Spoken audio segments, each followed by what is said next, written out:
Welcome, everybody. Hope you're having an awesome Monday. I know you guys are snowed in if you're in the Northeast, or at least it's heavy. Hopefully, you're safe and warm. And everywhere else, welcome as well. Let us know what city, what state, what country you're from. I've got two of my friends with me that were part of the virtual event. If you missed it, that was fantastic. We talked about side hustles, in essence, just being able to create revenue from other sources. And one of them, obviously, is Showami. And today we want to talk about burnout. We want to talk about not getting burnt out by being able to leverage and using technology and just being able to work at a high level, but still not having that feeling like you're just getting tired of this. And Matt and and family that listening in the comments, I want you guys to tell me, you guys sometimes feel burnt out? Because I know sometimes going through this 22 years, there have been some days that I'm like, man, I don't know if I want to do this week, you know? And Josh, I don't know if you felt that too, just in what you do, and you're like, man, I need to recalibrate. Um, Matt or Absolutely. Josh, what do you guys think? I think taking a recharge is definitely worth it, but also taking a step back to analyze what are you actually spending your time doing?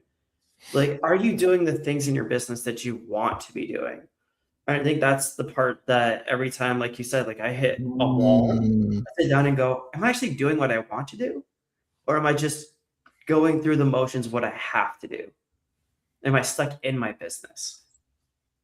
I like that. I like focusing on more of what you love doing. Um, Matt, what have you seen for you? Yeah. You know, when I was a single agent in Denver, I would get, I was busy, right? And busy wasn't equaling profitable. I was just taking any business that would come my way and working primarily buyers versus sellers and all over. I wasn't in any specific geographic area. And so, yeah, I got to a point where I had to really do an assessment of my business and determine Mhm. like, is this, do I want to keep doing this, right? Or what's the better way? If I could design my business, what would it look like? You know, if I had a crystal ball and I could create whatever I wanted. And that was huge. Well, I have a question on that. And I didn't think about this before, now that we're talking about this, but when you built Showami, did you Yeah. originally envision removing or helping agents leverage out other agents and kind of balancing it out? Or did you create it and you're like, oh, I didn't think about that originally, and it is helping out agents? Tell me that. Yeah, 100%. I would use age. I was busy agent at Keller Williams at that point, and I needed agents to do things on a regular basis. Now, where I first started out, I had a team, right? Because I was told, get a team, get a team. So I had the Mhm. secretary, I had the, phone calling person, the telemarketer, I had all of that. And, but I would still rely on agents within my office to do tasks. Hey, can you do this for me? Can you meet this client? And there were always agents who wanted to do open houses, right? Because they were slower. So I would be like, hey, I've got an open house, and I would put that out. So when I decided to create Showami out of a need, I envisioned more than just showing a home, 100%. Got it. Well, just so you know, because we use it, right? We're still in the process. I think, wait, Josh, I think the team is meeting with you this week, right? Tomorrow. Yeah, okay, got it. Tomorrow. The brokerage. Our brokerage, I'm wearing the wrong hat for it. This is my Daffy Duck hat, not mine. This is my Y Realty hat. There you go. There we Our, go. our brokerage is now going to implement this throughout the whole country. And we've got 4 states. Obviously, you guys are big in Florida, California, but we've got Illinois, Wisconsin. Now we're adding Arizona, Nevada, Colorado, and then Idaho. But Wow. everywhere we go, you're going to be a key piece to this, because at a team level, we've been able to implement this, and my team feels a bigger relief when they can find an agent that they can trust fast to show property. But that's how it started for us, just showing property.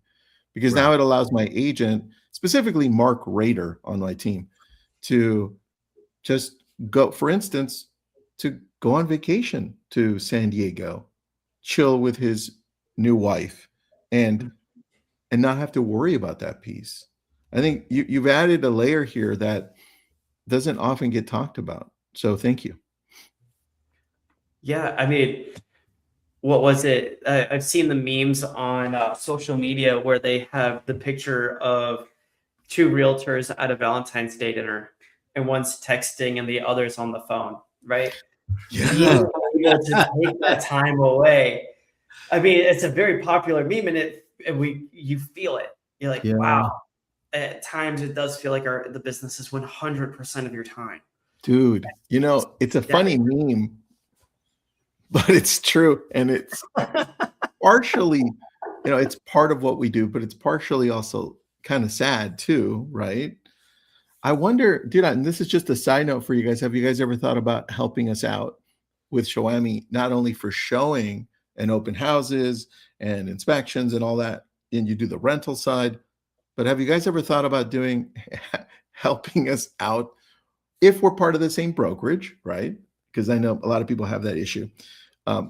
But if I need a contract written up, right, or paperwork, and I don't have a TC, maybe you can help with that. I don't know. I'm just throwing stuff out there. What are we learning? Kelly, our focus today is talking about finding different ways to help the real estate agents, the real estate industry on not burning out. And one of those has been this company, obviously, to help us be able to leverage each other, because there's a lot of stuff that happens in our business that we sometimes take all on ourselves and we can't scale. So I think burning out and scaling, right? They almost go hand in hand.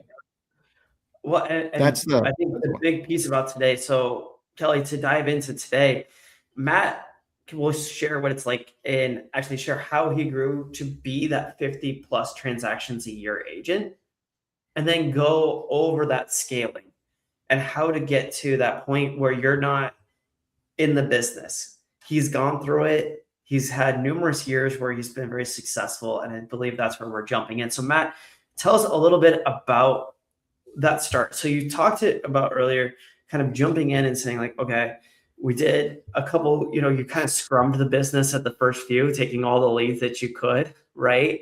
And then scaling up. When did you realize like you had to start investing in like marketing and in putting more pieces out there to attract more business? Right. So I had the benefit of having to start over more than once, right? I was in real estate in Florida, moved to Denver. So I had to start over. I had no sphere. I had no business. So I had to go like, okay, what do I do? So I knew from the beginning that it was all going to be lead generation. So that's where you start. Well, what are some of the easiest leads to get, right? First-time home buyers, lower cost homes, the investors. So I went with the low-hanging fruit. Unfortunately, a lot of those were in areas that I didn't live in and required me to drive all over the place. And I wasn't making the money that I wanted, but I was surviving, right? Because at the beginning, all you got to do is pay your bills so you can keep your business going. And that's where many of us start, right? And that's where I started, was just like, I got a mortgage, I got a car payment, I got to get this stuff done. And I did everything that I could to make that happen. And at that time, there were low cost things that I could do, like Craigslist ads, Facebook posts, and I was killing it with that stuff. Now, those things started, but eventually you don't do that anymore. After a couple of years, I was starting to get burned out, much like, what we're talking about. And I took a day and I sat down and I took an honest assessment of my business. So I think every agent on here needs to do the first thing is make an honest assessment of it and how you spend your time how you spend your money. Those two are, just start there and go. And then you have to create a vision of what you want. Because I didn't have a vision of what I wanted. I was just taking everything that came at me and trying to sell every buyer, every seller, everything I could get. And so I realized I lived in a pretty medium to higher end area. I would much rather do transactions where I didn't have to drive far. Everything was within 10 to 15 minutes.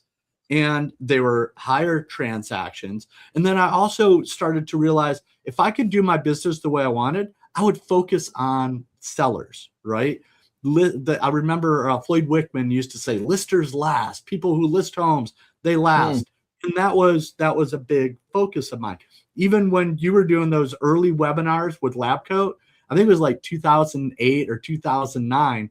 I'm watching Tristan at that time, learning from him and going like, what am I going to apply to make the business the way I wanted it? And so that would be the first thing. You first got to take an honest assessment, tell yourself the hard truth about the way your business is right now, where you're spending your time and your money, and then get a vision of where you want it to go. That was the first two steps. I'll go over some of those others, but maybe you guys have some thoughts around that, Well, I'm going to go first really quick, Josh, because I came up with, just ahead of the webinar on Sunday, I came up with some ideas to be able to get business quickly as you're scaling. Because a lot of the times we're wondering in different markets, right? Some markets are low, some markets are high, and some are in the middle. We're trying to figure out how we can get business quickly. And I made a list of 8. So 8 ways to get business right now, which I'll throw in there. I won't read all of them. I'm just going to read 2. But number 3, and then that's where I'm going to go to you, Josh. But number 3 is open houses. And I know you guys help with that. And number 4 is become the local market expert on video. And I think just video, when we're showing property, like the ability to do multiple things, not only just learn the market, understand where things are located, right? And get that confidence back if you're not doing too well, but to bust out your camera and shoot maybe 2 or 3 different types of videos on that property that you're showing, and then posting it to YouTube, Instagram, LinkedIn, TikTok, Facebook Reels, and everywhere. And then understanding what the audience really wants with the different types of videos. Sometimes it's just a tour. Like we ran this idea multiple times, but the most recent one is with one of our agents. Her name is Simran. She's out of San Jose, Silicon Valley. And she doesn't have that large of a following on TikTok. But dude, her videos are blowing up and she's getting business from walkthroughs. So like the ability to just do multiple things, I think that's important. Let me drop that doc in there, guys, so you all can see it. Look through it. You'll see number 3 has Showami. Join so that people can find you if they need you for open houses, if you're in those areas that they do cover. But Josh, what do you think on those 2? Dude, I think your idea of being the local expert is exactly where it should be. So both the open houses and the showing part, goes hand in hand. And you leverage either or to become a local expert. Whether you're at an open house and you talk, like I would go one step further and say, why not, when you're already there, before you do the open house, talk about the neighborhood that you're doing the open house in. Yeah. Do the video there, right? Keep using the fact that you're in that market, you're in that area, that particular neighborhood, and talk about it. And I cannot tell you how many agents I know are using, like you said, YouTube, and relying on a lot of YouTube to bring in leads, because what are they doing?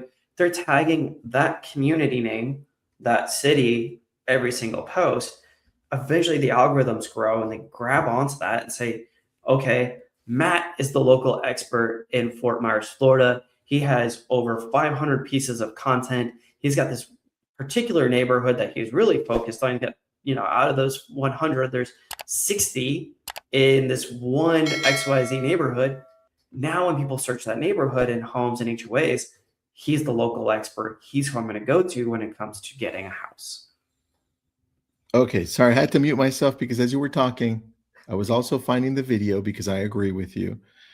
This one agent that we have, I'm going to just show you what everybody's opportunity is here, not only to talk about the neighborhood, like Josh is saying, Mhm. but when you start looking at companies like Showami, which put you out there more, you can do multiple things when you're out there.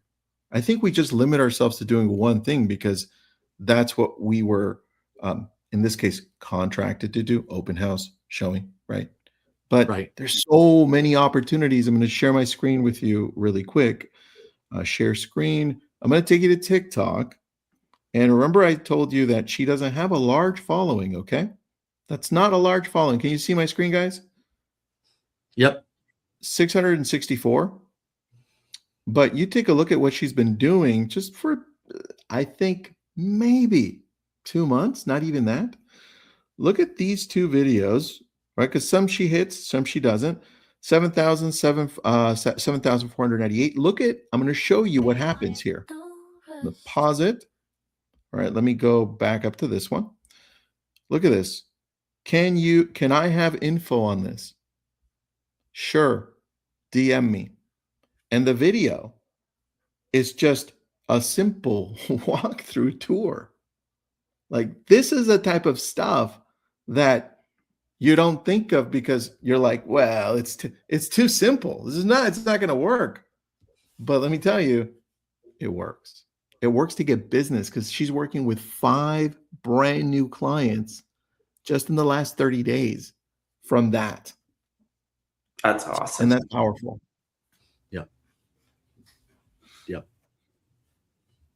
All And right. as I said, she started to do what she wants to do, right? At the end of the day, she wanted to go into those neighborhoods and become the local expert. She said, okay, this is going to be my strategy. I'm going to take on TikTok.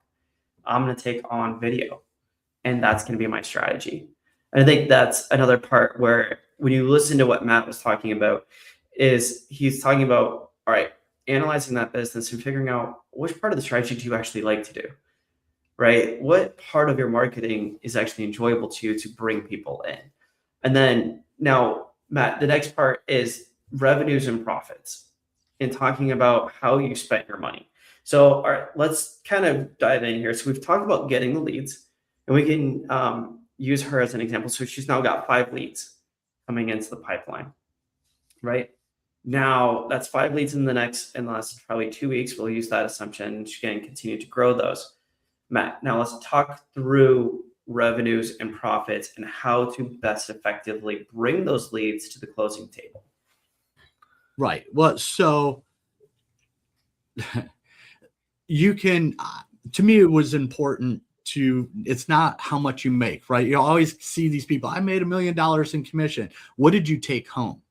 So that was ultimately what is going to pay the bills. So I delegated things to people that I didn't like necessarily doing and that were low dollar expenses. Transaction coordination. I didn't necessarily do that. The marketing I managed, but I had other people actually create the marketing materials because they were better at it and it wasn't that expensive to do. Open houses, again, I'm delegating that. I'm delegating some of the showings, but only after the rapport was built. So I built a rapport with the buyer and then I did that. Bookkeeping, accounting, those were the things that I would delegate because I hated it. I didn't like doing those things. But though that allowed me the freedom to go ahead and handle more clients, I was able to focus on what I wanted to work, which was people in my area that were sellers, and I became better at it.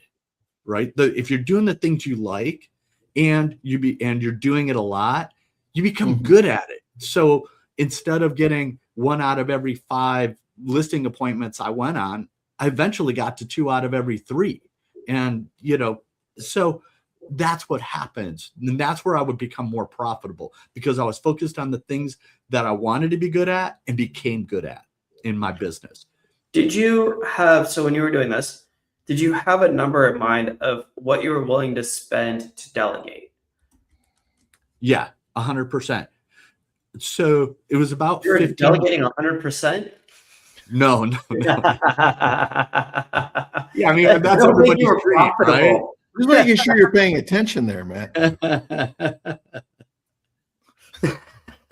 No, I would delegate the things that were low dollar activities, All right? right, give us a Transaction number. that's What the were most you? common thing is transaction coordinating. It's absolutely one of the easiest. But yeah. So on a percentage of income, what were you typically saying? I'm delegating part of the income that comes to the company. What percentages were you kind of using when you were a top agent doing 50 plus transactions? So it was mostly $1 per hour. I didn't think of it in percentages, but I thought, what is my time worth? I was worth $300 an hour.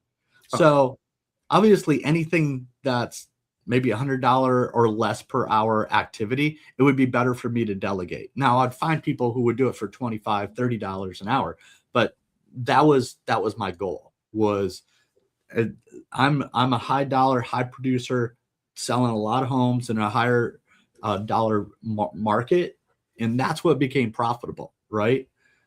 That's because I was focused on things that business that made me the most amount of money in the least amount of time, and everything else that I could delegate and at a low cost, I did that, and it worked out beautifully. Tristan, I I'm gonna also throw the same question to you. So hopefully you're ready. Hopefully you don't have 100% of your money being delegated out. No, I think what we need to take a look at is find your it's like what Matt said, find your strengths, right? What are you great at? And then what I would do is look at that and say, well, if I apply a little bit more of my revenue to the things that I'm already great at, how much more can I produce? Right? Number one. And then part of that revenue that you're still making, say, well, what am I dropping the ball on? And typically most agents drop the ball on paperwork and they drop the ball on finances, right? So if you can apply some of that to hire a bookkeeper, which is about 150 bucks a month, right? That's if you're actually hire a real one, not AI, right? But even then, whatever. And then the second one, you're looking at now leveraging a TC, which is about $450 per transaction. But then those two things will allow you to just focus more on relationships because you're also now, because you're so great at, let's say, doing these events and bringing people closer together. Well, now you can have more events because you know it works. So I agree with Matt. It just learn to leverage, but apply it to the things that you're great at, and then apply it to the things that you're terrible at, right? And one of the things I hate, guys, I've always not been so great at it, is showing property. I'm not that great at it because I'm like, that's the bathroom, that's the kitchen. All right, are we ready? It was right. You like it or not? Never great at it. Yeah. So I'm glad you guys help out with that. Just saying. Yep. That's too funny. Cool. Yeah, I think guys, if there's one thing to grab from this is to, I guess, also put it on paper what your goal number is that you consider yourself per hour. Yeah. And then hold yourself to it. Because I think the hardest part is once you get that number, and honestly, it is the hardest part because I've gone through this myself. Once you get that number down, it's easy to go back to some of those lower tasks just when things aren't doing as well. So just remind yourself of the value at which you hold yourself to. That's going to be key to figuring out exactly how much and what you should look at delegating. That's a good point. Is that how you would do it? That's how I do it. Right now. Yeah. All right. What I would add, I would layer in one more thing then, just for everybody Sure. listening in. I would do exactly here what Josh is saying. And then in it, I would say, what am I great at? And what am I not so great at? And then I would throw it into Claude. And then I'd be like, Claude, what do you see? What do you think I could be doing differently, Claude? What are my holes? And then mastermind with it. And then go through it. And I think then you have a really good business plan. I like that you put Claude. Then you should also tell it to be unfiltered and direct. Which good it idea. will be. It will not be the friendly chat GPT that you typically get. So when you tell Claude, I like that you use Claude because it is a little bit more straightforward. But when you tell Claude to be very straightforward, it can be brutally honest with you at times, which is not what your typical fluff AI is going to do. Because if you start seeing Be unfiltered. that's a great idea, Tristan. Yeah. Oh, I hate when it does that. I hate when it does that. It's terrible. I like that. I like that idea a lot. Be mean to me. Just say, hey, be mean to me. Just give it to me straight. This is I want to be the best I can be, and I need an honest answer. All right, guys. What's the QR code that I've got right here that I'm pointing at? What is this? What do we get? Yeah, so that's a link that basically gives you a $10 off if you sign up using that. This isn't for existing users, but if you're a new user, new to Showami, you click this, you'll get $10 off your first showing. Or if you are going to be the showing agent, we'll give you an extra $10 on your first showing that you do. So it's free money. Free money. I like free money, man. If you're looking at your time value money and you're looking at, hey, am I worth more than the $56 showing? By all means, that's what Showami's there for. We're giving you a discount on that first one. Perfect. Thanks, guys. Appreciate it. Next time we do this, Josh, I expect like 3 more guitars in your background. A drum kit back here. One of them has to be orange. I'm just saying. That's awesome. Just so you know. Just think. Love it. Thanks, guys. I appreciate it. Thank Matt, you. Josh, everyone else, thank you. Please check out Showami. And then if you, for any chance, missed any of this, it's recorded. It's living on our YouTube channel, Lab Code Agents. Just hit rewind. And if you missed that link for the docs, we'll put it up in the description as well, just so you guys have more help. Thanks, everybody. Have an awesome day. Have a great day, everybody.